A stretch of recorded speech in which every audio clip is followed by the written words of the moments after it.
На последнем собрании G20 Трамп удивил всех.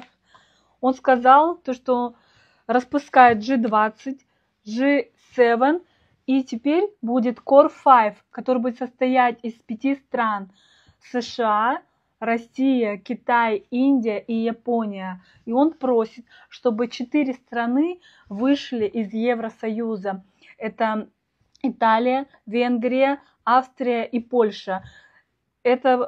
Эти страны станут коридором между Западом и Востоком. Теперь понятно, о чем разговаривал Трамп за закрытыми дверями в Москве.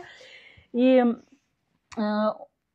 так как говорит Трамп, то что сейчас у него есть новый план энергетической сверхдержавы. Так что Европа в шоке, все ждут обвала доллара. Посмотрим.